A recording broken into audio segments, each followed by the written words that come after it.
Have you ever wondered what it really takes to become a successful content creator? Or how storytelling skills learned in school might lead to millions of followers? In this episode of Shifting Schools, we explore what it really means when a student says, "I want to be an influencer." Former CNN producer turned viral news content creator Marcus DePola joins us to share the realities behind the grind of creating content every single day. Spoiler, he didn't take a day off for 4 years. He reveals how strong writing skills and internships helped him build the foundations for viral success. And he explains how he's using AI to sharpen his storytelling, not replace it. Marcus also gives us a behind-the-scenes look at his recent documentary work, including his latest project tackling food insecurity in the US through the lens of those affected by snap cuts. Marcus is a journalist and content creator with over 4 million followers across platforms. He also happens to be a student when I was teaching at the Shanghai American School.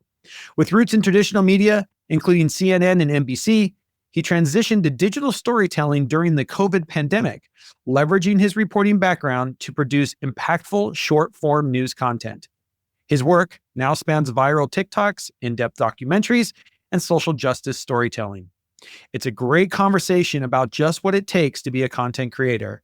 This episode not only talks about what educators can do to support students who want to be content creators, but also you might want to share this with students who see this as their future career.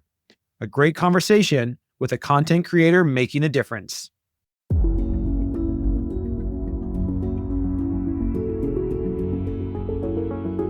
Hey listeners, you know that when we talk to you about a show partner, we have taken great time and care to make sure that we are talking to you about partnerships that we use and trust ourselves.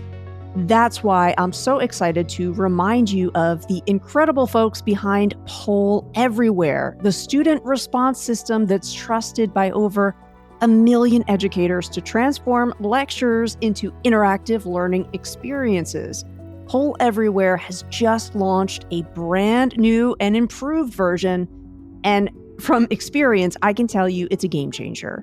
You can create engaging polls in seconds with their AI-powered tools, which integrate seamlessly with your LMS and make every class and conversation just a little more interactive without the hassle. Whether you're teaching a gigantic lecture hall or you've got a small group, Poll Everywhere makes that engagement faster, simpler, smarter. If you are ready to try it out, you can get $25 off with special code 25OFF. That's 25, capital O, capital F, capital F, at the link in our show notes. That promo code will be there where you can sign up, get ready to try it, and save a little bit from our friends at Poll Everywhere. And with that, on with the show.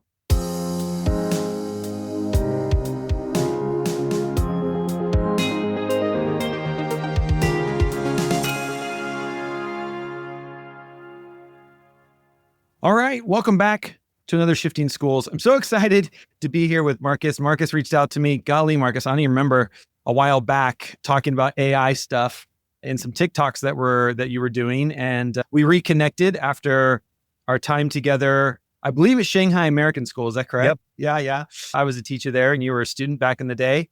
And it was great to reconnect with you over some AI stuff. And the more I started digging into the work that you're doing today, I thought it'd just be great to get you on the podcast and have you share your story with educators and students from around the world on just some of the stuff that you're doing. To get us started, kind of give us a little bit about your background. So I was born in Boston. I grew up in China. I decided to work in news after working in politics for a little bit. Okay. I decided to become a content creator after it became impossible to do field production during COVID because everything was just completely shut down and no one wanted cameras anywhere. So I started recording my own videos at home about what was going on. So this was like a COVID pivot, if you will. Exactly. Okay. All right. And then where did things go from there? I went from 0 to 1 million followers within a month. Wow. And now I have 4.1 million followers. Wow. And talk about What does that mean for educators who are listening to this, who have students who say they want to grow up to be an influencer, they want to grow up to be a content creator, short form, TikTok, YouTube, what it might be? Can you walk us through, how did you choose what platform? Where did you find a niche? What's that journey been like for you? I started doing news because I'd worked in news for 10 years before going into content creation. And the number one thing you need to know about content creation is your skills really need to be up. You cannot have below average writing skills if you want to be a content creator. Ooh. That's one thing you should really focus on in school. So passive verbs is, was, were, am, are, being do not belong anywhere in your scripts. Wow. If you can't handle a normal job, you definitely can't handle being a content creator, because being a content creator, you're working every single day. You have to be super consistent. You can't take days off. It was 4 years of content creation every single day before I took a single day off. Wow. But the good news is that you will make more after 5 years of doing content creation than you would at a normal office job, just because of the buildup of sponsors, advertisers, the revenue fund, and you'll just have a larger audience. I get paid by every 1,000 views that I get. Okay. So is that sponsorship deals? Like, are you selling sponsorships, or are sponsors coming to you for that? Sponsors come to me for that, but Okay. I get paid by the creator fund for every 1,000 views that I get. Okay. And with 4.1 million followers, you do get a decent number of views on your videos. So every time you make a video, you're getting paid a certain amount. So right now I'm making one video a day, and I'm getting paid enough to pay for my Chicago apartment and live, buy food, go out once a week. Wow. Stuff like and that. What does that one, how long, walk us through what that means. You make one video a day. What's that process look like? I make one 60-second video a day. I start by scanning the news and seeing what's interesting. I cover Donald Trump a lot because I've done a statistical analysis of my content using AI, actually. Okay. And the AI looked at all my transcripts and said, Donald Trump is your number one subject to get more attention. Okay. So I start by writing a script, reading the news, writing a script, recording the script, uploading the script to TikTok, Instagram, Facebook. Facebook actually pays pretty well, which I was not expecting. That's a very new thing that just happened within the past couple of months. Okay. Instagram does not pay at all. TikTok pays a decent amount, but not a huge amount. And then the rest of the day is spent talking to advertisers and my film crew for ideas for new documentaries. And sometimes we go out and we shoot for documentaries, and that's my day. Yeah. Talk a little bit about, we were just talking before I recorded that you just had your latest documentary just got accepted to a film festival in New York. Congratulations. Thank you. Talk a little bit about that process and what that film's about. I decided I wanted to do a documentary on the protests that were happening at Broadview in Illinois, which is just outside of Chicago. People were getting tear gas. They were getting pepperballed. A priest got shot in the head by a pepperball. It made national news. I drove over one day and saw that it was really interesting, and I hired a film crew to come out with me, and we recorded a bunch of interviews. Then I decided I wanted to get some ICE-related voices in the mix, and I made a video on TikTok, actually, asking for people to come and do an interview with me about what it's like hiding in your apartment and hiding in your house to avoid ICE. Wow. So I got 3 people to talk to me about that, and we did a kind of undercover filming where we didn't show their faces, gather a lot of attention. Yeah, we blurred their faces. Yeah, wow. And that was really good. And it got accepted to a film festival, and there's 18 others that it's applying for. That's just the first one. This is the first deadline. Wow. So hopefully we'll get a bunch more. Fantastic. And can people watch that on YouTube, or where? Yeah, it's on YouTube. On YouTube, on your channel. Great. We'll make sure that we link to that, because I think that's a great idea. You talk about, I love this. There's a couple things I really want to dig into. One, you didn't take a day off for 4 years. We talk about this idea of being a content creator, or even just owning your own business, as somebody who owns 3 of his own businesses, right?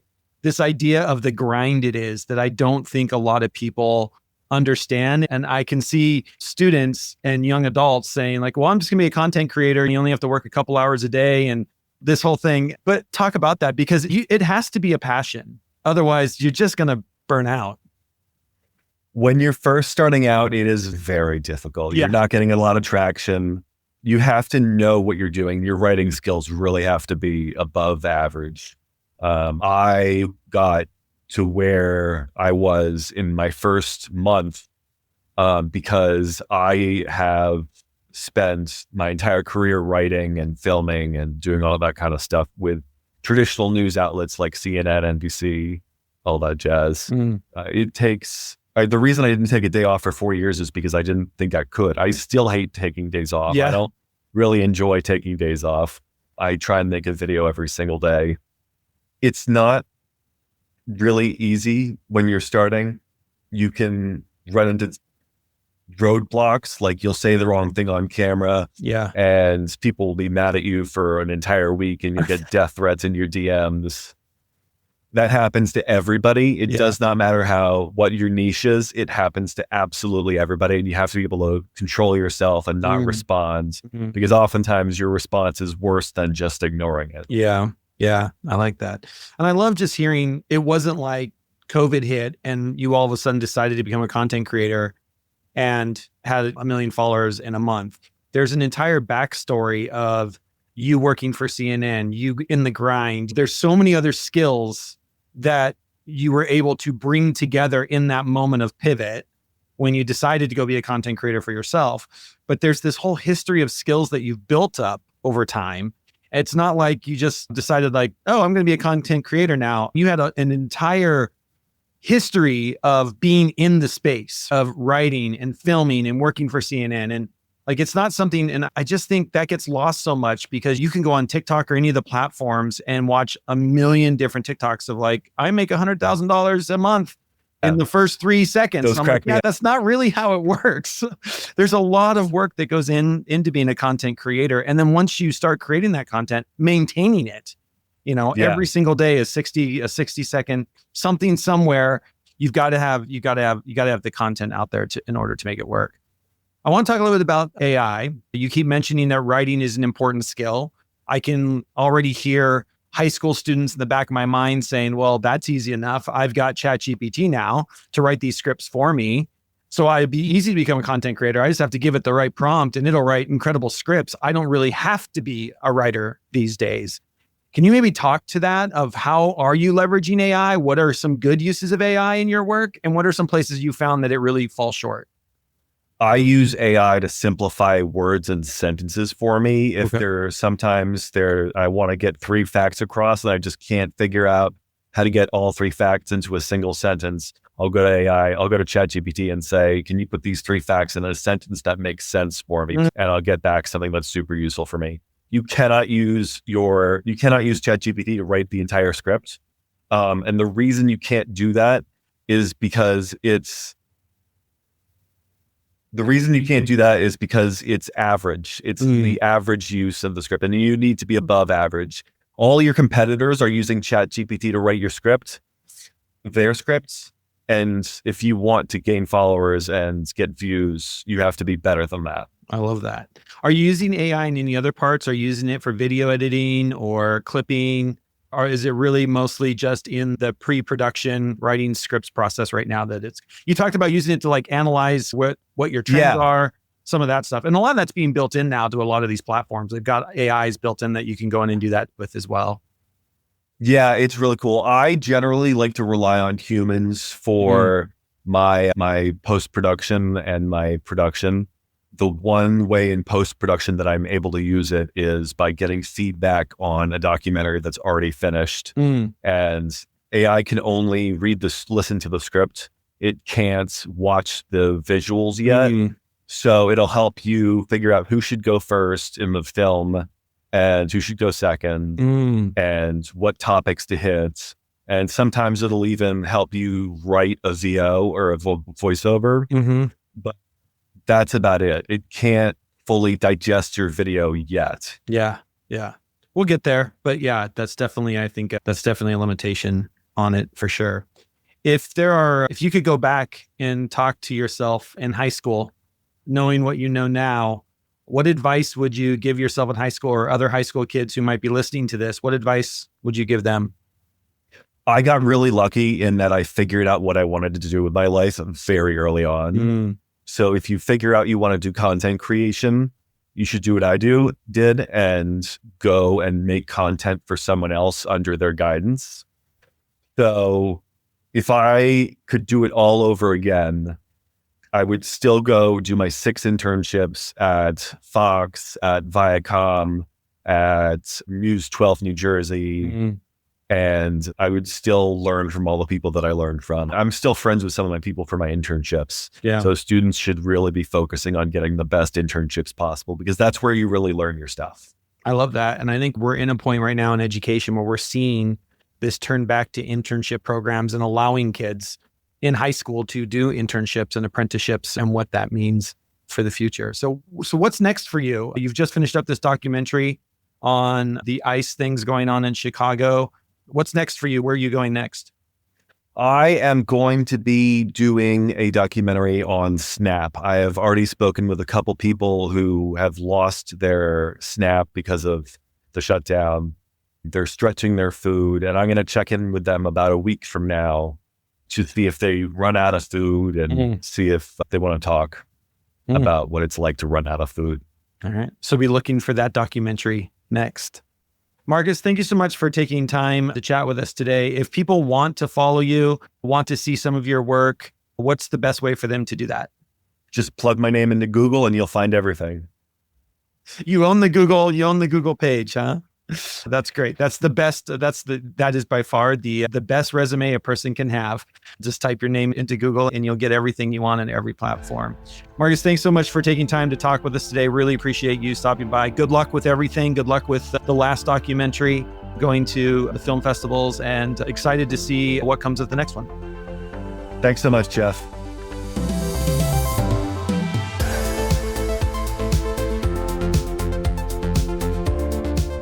Hey folks, thanks for tuning in. Jeff and I have a special offer on for you that's only available for a limited time. And we're hoping that this is going to help bridge grandparents in your school community into this AI conversation. We know that schools thrive when every generation feels connected to what's changing. And we know that grandparents want to understand the changes that AI is bringing to their grandchild's world. That's why we developed Angela for GrandFriends. This is a 5-week challenge that blends learning with belonging. It'll help grandparents feel confident, included, and a part of the school community. For a limited time, for just $750 US, Shifting Schools takes care of everything. All we would need from you is the email list, your start date, and we'll get up to 100 of your school's grandparents set up to learn and grow together. If you're curious to learn more, you can reach out to us at info@shiftingschools.com. You can learn more about the 5-week challenge by heading over to the show notes. Thanks for tuning in. Hey there, dedicated listener. If you've made it this far, we know you're passionate about shifting the way education works. And Tricia and I appreciate you. If you loved what you heard today, we'd be so grateful if you could take a moment to rate and review Shifting Schools wherever you listen to podcasts. Those ratings help us reach even more educators just like you. And if you know someone who could benefit from these conversations, please share this episode with them. Just one person. Think of the impact we can make together. Don't forget to sign up for our newsletter for even more great content. And if you haven't already, join us at Camp Shifting Schools, where the conversations keep going long after the podcasts end. Thank you for being a part of this journey, and thank you for being part of Shifting Schools.